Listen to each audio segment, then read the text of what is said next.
परमपिता परमेश्वर, हम आपका हृदय से धन्यवाद करते हैं, और क्यों ना करें, आपने हम मनुष्यों को बचाने के लिए वो सब कुछ किया जो आप ही कर सकते थे, और इसका कोई दूसरा विकल्प नहीं है, कोई दूसरा विकल्प नहीं है। इसके लिए हम आपका धन्यवाद करते हैं कि आपने मनुष्य को जिस दशा में हम चले गए हैं, हमें उसमें छोड़ा नहीं, बल्कि हमारे लिए सब कुछ अपने पुत्र के द्वारा पूरा किया, ताकि हमारा विश्वास आप पर और आपके किए हुए कार्य पर हो, और हम भरोसा करें आपके इकलौते पुत्र प्रभु यीशु मसीह पर, जिसे आपने हमारे छुटकारे के लिए बलिदान किया, और हमें संभालने के लिए और हमें धर्मी ठहराने के लिए उसे जीवित भी किया, और आज वो जीवित है, और आज वो हमारी सहायता के लिए हमेशा तैयार रहता है, और वो अपनी सामर्थ्य के द्वारा हमें इस दशा में से निकालता है। हम आपका धन्यवाद करते चाहते प्रभु, ये समझ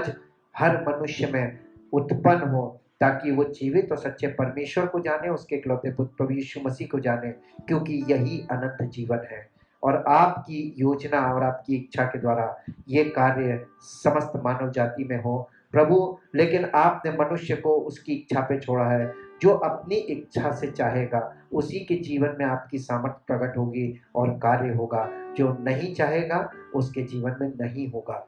हम धन्यवाद करते हैं पिता परमेश्वर कि आपकी हमारी इच्छा से हम आपकी ओर बढ़ें, ताकि आपकी इच्छा हमारे जीवन में पूरी हो, जैसा कि आज प्रकट है, ताकि आपका नाम महिमा पाए। धन्यवाद के साथ इस प्रार्थना को आपके इकलौते पुत्र प्रभु यीशु मसीह के नाम से मांगते हैं, आमीन।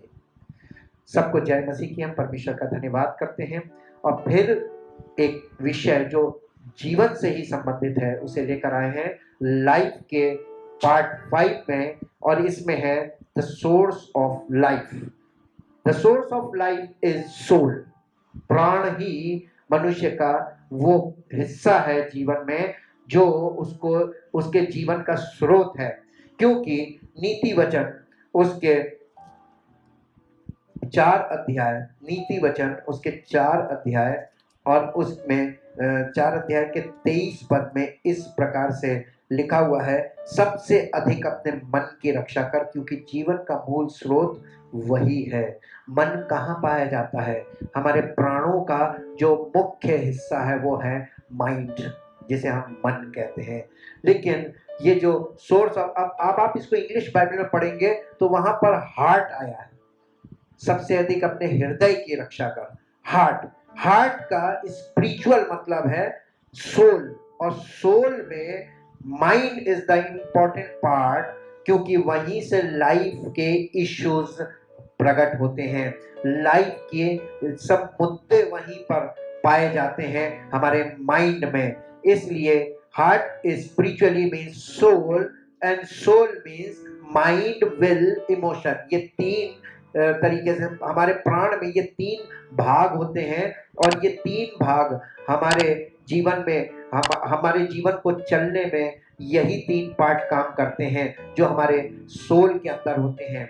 विल, माइंड मीन्स हमारा फिजिकल थॉट्स, जो हमारा फिजिकल माइंड है उसमें फिजिकल थॉट्स होते हैं, और फिजिकल थॉट्स ही हमारे फिजिकल लाइफ के जीने का पैटर्न बनाते हैं, और जिसका जैसे विचारधारा होती है उसका उसी प्रकार का जीवन होता है।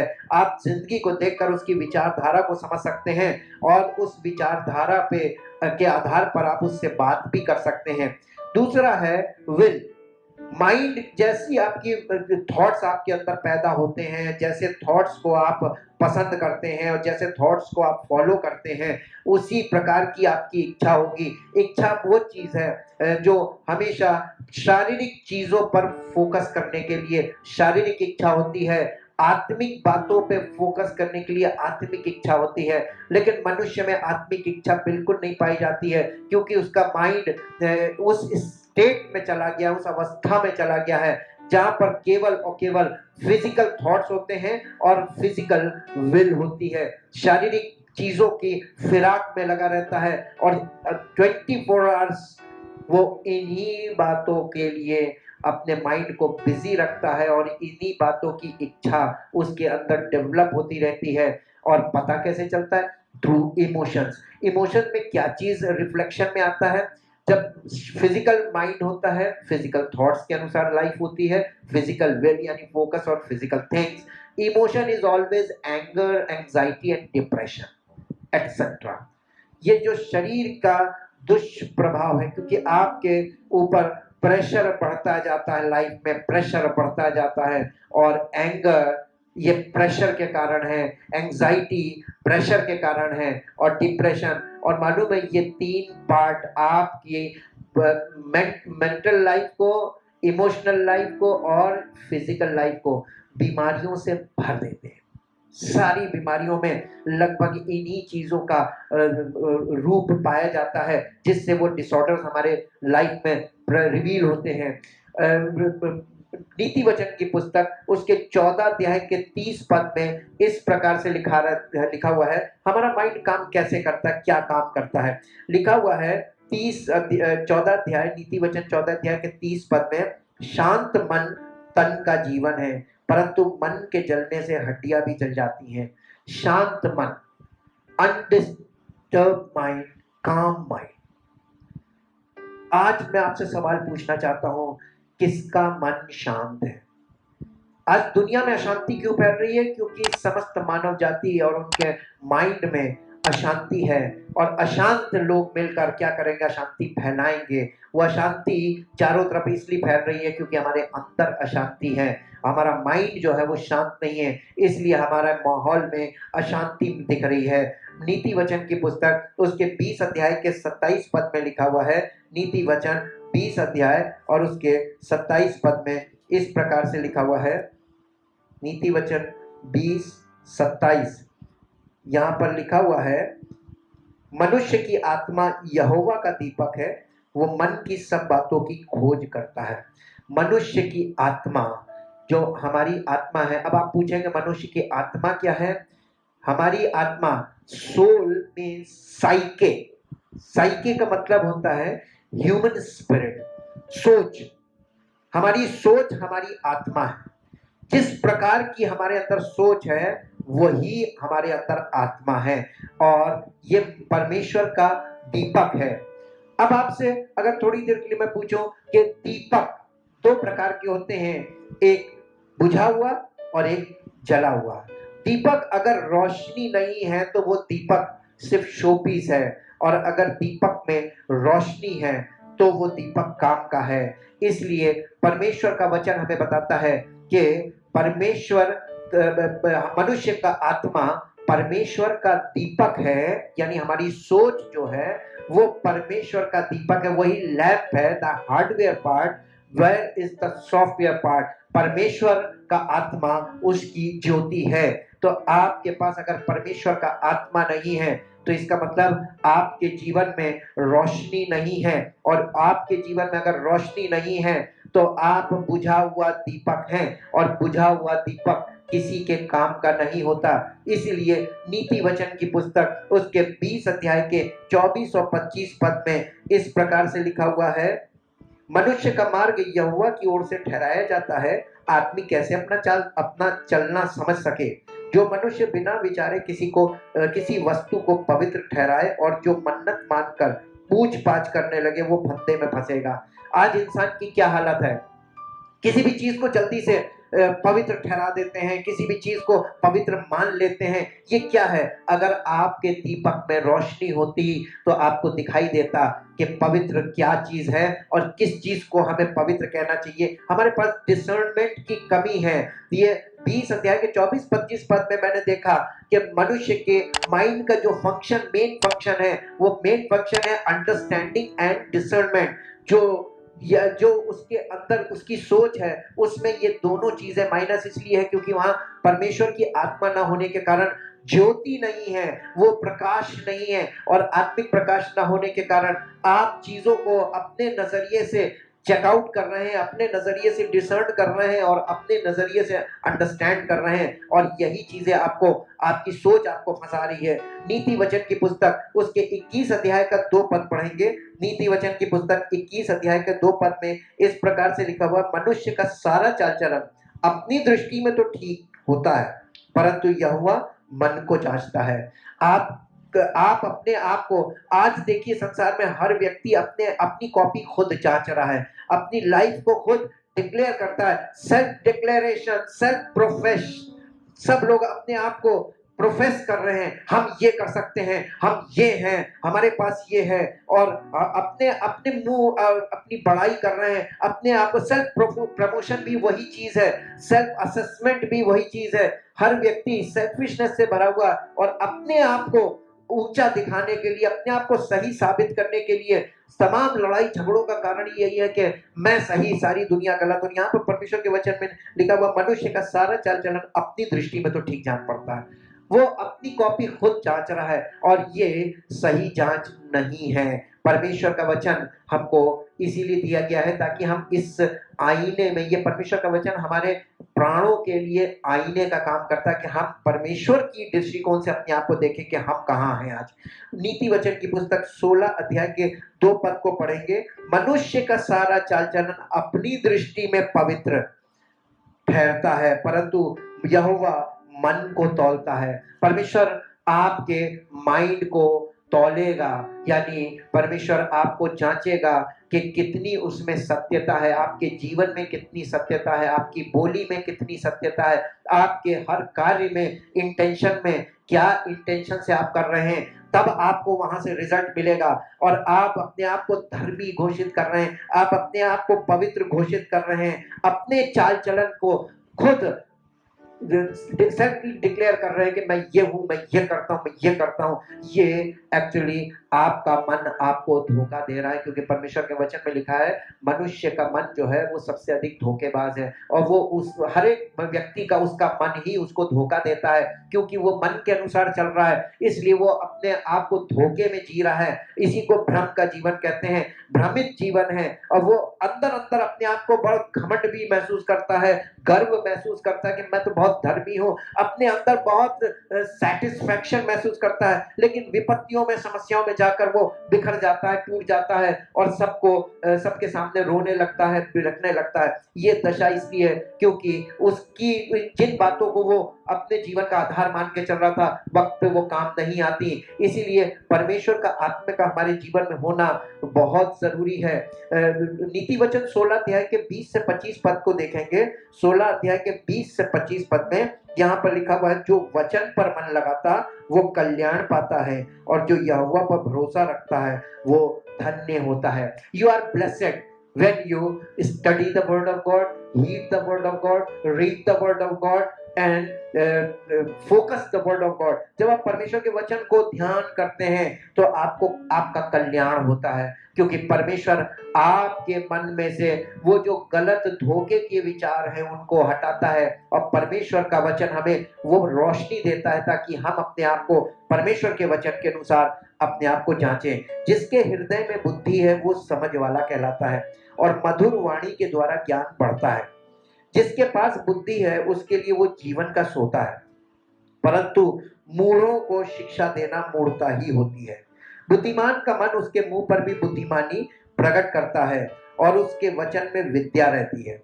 मनभावने वचन मधु भरे छत्ते के समान प्राणों को मीठे लगते हैं और हड्डियों को हरी भरी करते हैं। यानी परमेश्वर के वचन पर आप जब उसके अकॉर्डिंग मनन करने लगते हैं, उसके अकॉर्डिंग वो विचार आपके अंदर इस्टेब्लिश होने लगते हैं, तो आपके अंदर हीलिंग इस्टेब्लिश होती है, हीलिंग आती है। Healing is from God always, the true healing. ऐसा भी मार्ग है, 25वें पद में लिखा, ऐसा भी मार्ग है जो मनुष्य को सीधा जान पड़ता है, परंतु उसके अंत में मृत्यु ही मिलती है। और आपको पता कब चलेगा? जब आप उस मार्ग में चलते चलते जो आपको सही जान पड़ रहा है, आप ऐसी विचारधारा में चलते चलते चलते चलते भ्रम में चलते जा रहे हैं, और आपको बड़ी आशा है कि हमको ये मिलेगा, लेकिन अंत में गए तो पता चला अनंत जीवन की जगह अनंत मृत्यु में चले गए। अब आपका जीवन सर्वदा के लिए नष्ट हो गया। इटर्नल डेथ, इटर्नल लाइफ का ऑपोजिट है इटर्नल डेथ। जिसको इटर्नल लाइफ नहीं मिल रही है, ऑपोजिट ही मिलेगा, वो है इटर्नल डेथ। इसलिए आपको क्या करना चाहिए? परमेश्वर का वचन हमारे जीवन में मोड़ पैदा करता है। भजन संहिता 32 अध्याय, भजन संहिता 32 अध्याय, चैप्टर 32 वर्स 9, उसका 9 पद पढ़ेंगे, 32 अध्याय और उसका 9 पद। यहाँ पर लिखा, तुम घोड़े और खच्चर के समान ना बनो जो समझ नहीं रखते, उनकी उमंग लगाम और रास से रोकनी पड़ती है, नहीं तो वे तेरे वश में नहीं आने के। यानी हमको परमेश्वर का वचन हमसे एक्सपेक्ट कर रहा है कि तुम घोड़े और खच्चर के समान ना बनो। घोड़े का मतलब है जो शक्ति का प्रतीक है। आज बड़ी बड़ी मशीनों को हॉर्स पावर की यूनिट से, यानी घोड़े की शक्ति से ही उसकी यूनिट बनी हुई है, उसी से उसको मापा जाता है कि इसमें कितनी शक्ति है, कितने घोड़ों की शक्ति है। घोड़ा शक्ति का प्रतीक है। तुम शक्ति, इतने शक्तिशाली अपने आप को, ऐसे में इतना शक्तिशाली जानवर है घोड़ा, और ऐसे तुम ना बनना, घोड़े के समान ना बनना। क्यों ना बनना? शक्ति का प्रतीक है, हम तो घोड़े के समान बनेंगे नहीं। घोड़े के समान इसलिए मत बनना, वो शक्ति का प्रतीक जरूर है, लेकिन एक व्यक्ति उसके मुंह में लगाम डालता है और उसके पूरी देह को अपने वश में कर लेता है और अपनी इच्छा के अनुसार चलाता है। तुम अगर शक्तिशाली बन जाते हो, शारीरिक मनुष्य कितना भी शक्तिशाली हो, लेकिन उसको कोई ना कोई एक छोटा सा व्यक्ति कानाफूसी करके उसकी सारी चीजों को बर्बाद कर देता। आप चेक करके देख सकते हैं, हिस्ट्रीज में तमाम राजा बर्बाद हो गए, केवल उनके गलत सलाहकारों के कारण उनका राज्य नष्ट हो गया, उनका सारा वैभव चला गया। और एक सही सलाहकार के द्वारा उनके राज्य का वैभव बढ़ता है, उनके राज्य का विस्तार होता है और उनकी बढ़ती होती है। आपके जीवन में ऐसा कौन सलाहकार आ सकता है? आप किस पर भरोसा कर सकते हैं जो आपको ऐसी सटीक सलाह दे कि आपका नुकसान ना हो? यानी एक कमजोर व्यक्ति एक शक्तिशाली राजा को जब कंट्रोल कर सकता है उसको सलाह देकर, तो आपके जीवन में भी आप हो सकता है अपने आप को घोड़ा समझते हो, अपने आप को शक्तिशाली समझते हो, लेकिन एक छोटी सी गलती और एक छोटी सी गलत सलाह आपकी जिंदगी को किस मोड़ पर ले जा सकती है? कभी आपने सोचा है? आपको जरूरत किसकी है मालूम है? सच्चे और ऐसे सलाहकार की जो आपके साथ कभी धोखा नहीं करेगा। वो है परमेश्वर का आत्मा, और परमेश्वर का आत्मा आपके पास परमेश्वर के वचनों को लेकर आएगा, जिसमें सॉलिड बातें हैं, जिसमें परखी हुई बातें हैं, जिसमें बुद्धि की बातें हैं, जिसमें समझ की बातें हैं और जिसमें सामर्थ्य की बातें हैं। और इन बातों का कोई और विकल्प इस दुनिया में है ही नहीं। आप इसको स्टडी करेंगे तो आपको खुद पता चल जाएगा। तो ये मैच्योरिटी के लिए बोला है कि घोड़े और खच्चर के समान न बनो। खच्चर जो है वो बहुत लोड उठा लेता है, ढुलाई का काम करता है, लेकिन वो भी एक मनुष्य के वश में रहता है। मेरे साथ याकूब की पत्री में इसका एग्जाम्पल देख लीजिए। घोड़े और खच्चर के, घोड़े का एग्जाम्पल आपको दिखाते हैं। याकूब की पत्री नए नियम में है और उसका अध्याय 3, याकूब की पत्री अध्याय 3 उसका 2 और 3 पद आपके बीच में पढ़ेंगे। 2 और 3 पद में इस प्रकार से लिखा हुआ है, इसलिए कि हम सब बहुत बार चूक जाते हैं, जो कोई वचन में नहीं चूकता वही तो सिद्ध मनुष्य है और सारी देह पर भी लगाम लगा सकता है। जब हम अपने वश में करने के लिए घोड़ों के मुंह में लगाम लगाते हैं तो हम उनकी सारी देह को भी घुमा सकते हैं, यानी पूरी बॉडी पर आप काबू कर लेते हैं, उसके मुंह पर काबू करने। यानी अगर आप किसी इंसान के मुंह को अपने वश में कर लेते हैं, आप जो चाहें वो बोले, आप जो चाहें वो बोले, क्योंकि इंसान जब बोलता है तो वो चीज होती, वो बात होती है जिसे वो चाहता है कि वो किया जाए। जैसे परमेश्वर ने बोला और सृष्टि बन गई, वैसे ही उसने मनुष्य को भी बोलने की सामर्थ्य है। लेकिन आज आप अपने मुंह का इस्तेमाल किस प्रकार से कर रहे हैं? आप क्या बोलते रहते हैं? आप जो सोचते हैं वही बोलते हैं, और जो बोलते हैं वही प्रकट हो रहा है। हर व्यक्ति निराशा की बातें सोचता रहता है, क्योंकि निराशा में ही उनका जीवन डूबा हुआ है। और जब कोई व्यक्ति डिप्रेशन की स्टेज में होता है तो उसकी बोली आप कैसी होगी? उसकी बोली कभी भी अच्छी नहीं होगी, वो डिप्रेशन वाली बोली बोलेगा। अगर कोई क्रोध में भरा हुआ है, उसकी बोली कैसी होगी? उसकी बोली में क्रोध ही प्रकट होगा। अगर कोई व्यक्ति एंजाइटी से भरा हुआ है तो हमेशा चिंता प्रकट करेगा, हर बात में चिंता चिंता चिंता चिंता, चिंतामणि कह सकते हैं आप उसको। ऐसे चिंतित लोग, ऐसे परेशान लोग, ये मालूम क्यों? आज संसार में ये शारीरिक जीवन का आउटपुट है, बिल्कुल सही। और ये वही है जो इंसान बो रहा है वही काट रहा है। मेरा आपके सामने एक सवाल है, इसका विकल्प क्या हो सकता है? मुझे तो परमेश्वर के वचन ने जिंदगी दी, पवित्र आत्मा ने आकर इन वचनों के द्वारा मेरी आंखों को खोला, मेरे जीवन में वो रोशनी आई जो परमेश्वर की ओर से है, ताकि हम परमेश्वर के नजरिए से हर चीजों को देखें, समझें, ताकि हमारा जीवन परमेश्वर की महिमा का कारण बने और हम हर बात में परमेश्वर को धन्य कह सके, हर बात में उसका धन्यवाद कर सके, हर बात में उस पर आभार प्रकट करें और हर बात में उस पर निर्भर करें और हर बात में उस पर भरोसा करें, ताकि हमारे जीवन को देखकर, हमारी बोली को सुनकर लोगों को पता चले कि नहीं, सब लोग क्या बोल रहे हैं लेकिन ये कुछ और बोल रहे हैं। जब आपकी बोली बदलती है तब पता चलता है। आप याद कीजिए कि जब यीशु मसीह को गिरफ्तार किया गया था, पतरस को उन्होंने कहा कि ये भी उसके साथ था, तो वहां पर उसने कहा कि इसकी बोली इसका भेद खोलती है। तो लोगों ने पतरस की बोली से पकड़ लिया था कि ये यीशु मसीह के साथ रहता है। ये आपके जीवन में जब पवित्र आत्मा आ जाएगा, बोली से पता चल जाएगा कि आपके जीवन में कौन है, आप किसके अनुसार जीवन जी रहे हैं, आपके जीवन में अगुवाई कौन कर रहा है। मनुष्य की अगुवाई खतरनाक हो सकती है, लेकिन परमेश्वर की पवित्र आत्मा की अगुवाई कभी भी खतरनाक नहीं है। आप निडर होकर उस अगुवाई में चल सकते हैं, क्योंकि वो आपको हमेशा सुरक्षित और व्यवस्थित ढंग से लेके चलेगा। परमेश्वर की आत्मा, जो पवित्र आत्मा जो हमें मिली है, उसमें मालूम है सब वरदानों की आत्मा है, उसमें वरदानों की भरपूरी है और उसमें बुद्धि और ज्ञान के समस्त भंडार हैं और वो उनको एप्लीकेबल करता जाएगा आपके जीवन में। बुद्धि एक ऐसी चीज है, इसका एक ऐसा भंडार है, जो पवित्र आत्मा है वो बुद्धि का भंडार है और आपको भंडार की जरूरत नहीं है, आपको आवश्यकता पर जो चाहिए वो चाहिए और ये स्टोर कीपर के ऊपर होता है। उसे मालूम है कि कौन सी चीज कहाँ रखी है, वो सही समय पर सही चीज, उचित चीज आपको प्रोवाइड करेगा, ताकि आपके जीवन में एक बार में सटीक काम हो और आपको सिर्फ उस पर विश्वास करना है और उसकी अगुवाई में बने रहना है, ताकि आपका जीवन इस बात में प्रकट हो कि परमेश्वर की आत्मा के अनुसार चलने से जिंदगी कैसी होती है और आपके द्वारा परमेश्वर की महिमा प्रकट हो। धन्यवाद करते हैं परमपिता परमेश्वर